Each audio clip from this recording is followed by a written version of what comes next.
What if the very hands meant to save you, instead, become the ones to take your life? It was supposed to be a simple procedure, a routine surgery that would fix an ongoing issue. Victor had no reason to suspect anything would go wrong. He trusted the doctors, trusted the hospital, and trusted that he would wake up feeling better. But sometimes, things don't go as planned. Sometimes, the things you trust most can betray you in the most unimaginable way. Started like any other day. Victor had been feeling pain for weeks, a gnawing ache deep in his abdomen that wouldn't go away. He finally made the decision to go to the hospital, and after a series of tests, he was told he needed surgery. The procedure was routine, nothing too complicated, the doctors assured him. It was a common surgery that could easily relieve the pain he'd been struggling with for so long. There was no reason to worry, they told him. The operation would be over before he knew it, and he'd be back on his feet in no time. Victor believed them. Little did he know that his life would take a horrific turn, not from the illness he'd been suffering from, but from the very hands that were supposed to heal him. The day of the surgery arrived, and Victor was nervous, but he trusted his doctors. They had reassured him that everything would go smoothly. The anesthesia took over, and he drifted into unconsciousness. He never felt the cold steel of the scalpel, nor did he know how much they would fail him in the hours to come. The operation itself seemed straightforward, the kind of procedure that medical professionals performed every day without incident. The surgeon had gone over every step, and the team was confident. But somewhere in that sterile, brightly lit operating room, in the rush of hands and the busy shuffle of the medical staff, a terrible mistake occurred. A mistake that would change Victor's life forever.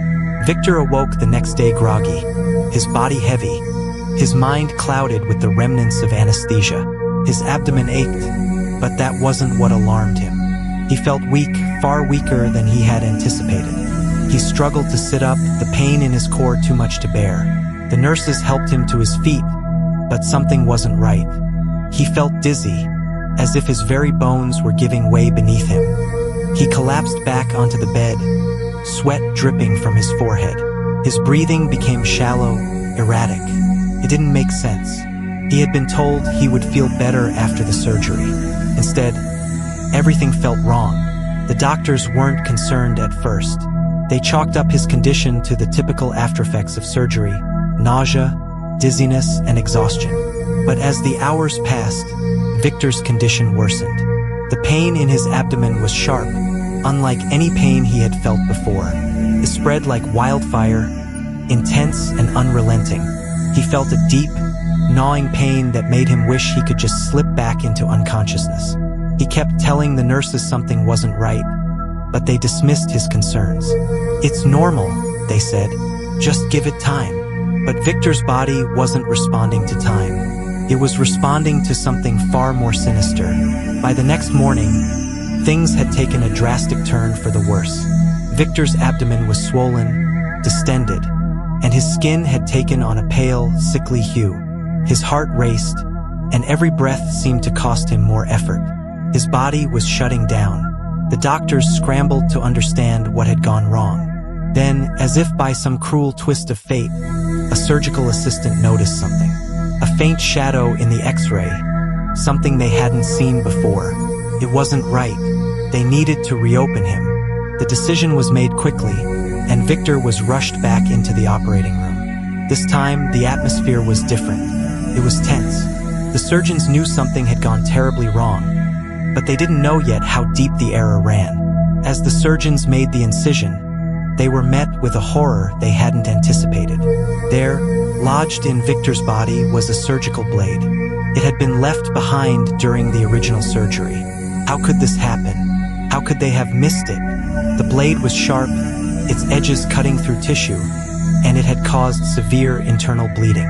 The doctors worked frantically to remove the foreign object, but the damage had already been done. The bleeding was extensive, and Victor's body was no longer responding to their attempts to save him.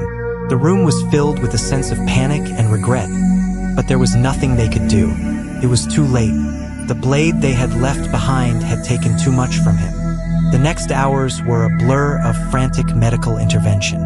Victor was hooked up to machines, pumped with blood, and given every possible treatment to stop the bleeding.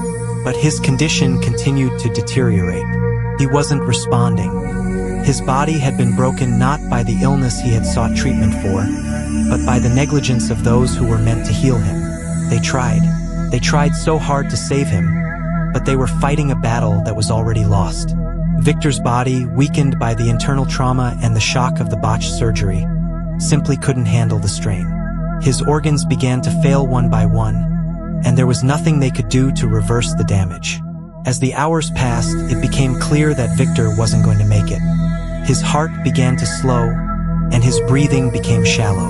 The medical team knew they had failed him, but there was no way to undo the damage. The surgeon who had operated on him, a man who had spent years studying medicine, stood in silence. He couldn't look at Victor's family. He couldn't face the truth. A mistake had been made. It was a mistake that cost a life. Victor wasn't just a statistic. He wasn't just another case. He was a person, a son, a brother, a friend. And his life had been stolen from him by something as simple and as tragic as a forgotten surgical blade. Victor's family arrived at the hospital, unaware of the horror that awaited them. They had been told that his surgery had gone well, that he was recovering. But when they walked into his room, they found him pale and unconscious, surrounded by doctors and nurses who couldn't meet their eyes. The truth hit them like a freight train. The blade that had been left behind was the reason their loved one was dying. They had no answers, no explanation that could make sense of what had happened. They begged for a reason, but all they were given was silence. They had lost Victor to something that could have been avoided, something that should have never happened. Victor died that day, in the very hospital he had trusted to save him. His family was left in a fog of grief and disbelief. They couldn't understand how this had happened, how a medical team could make such a catastrophic mistake. The hospital conducted an internal investigation, but the damage was done. Victor's death was a tragedy, but it was also a warning. A life had been lost because of an oversight, a negligence that had gone unnoticed in the rush of daily operations. The surgical blade that was left behind had cost Victor everything. It had taken his future, his dreams, and his life. And for what? For something that could have been prevented with a simple act of care. In the months that followed, Victor's family sought justice. They knew they could never bring him back, but they refused to let his death be in vain. They pushed for accountability, for a public acknowledgement of the mistakes that had led to Victor's death. The hospital was forced to settle, but no amount of money could bring back the man they had lost. The memory of Victor lingered in the hearts of those who loved him, a reminder of the dangers that lurk in the hands of those who are trusted to heal. His story became a symbol of the flaws in the medical system, the gaps in care that too often go unnoticed until it's too late. Victor's death left an indelible mark on the world around him. His story was one of loss, but also one of hope. His family worked tirelessly to raise awareness about medical negligence, to ensure that no other family would have to experience what they had. They spoke at conferences, worked with advocacy groups, and shared their story with anyone who would listen. They wanted the world to understand that medical mistakes could be avoided, that lives should never be taken due to carelessness. And though their pain would never fully heal, they carried Victor's legacy with them, fighting for change in his name. Now I ask you, do you think this was just tragic medical negligence, or does it cross the line into something criminal? Let us know in the comments section. Subscribe to the White Coat Crimes for more medical crimes and mysteries.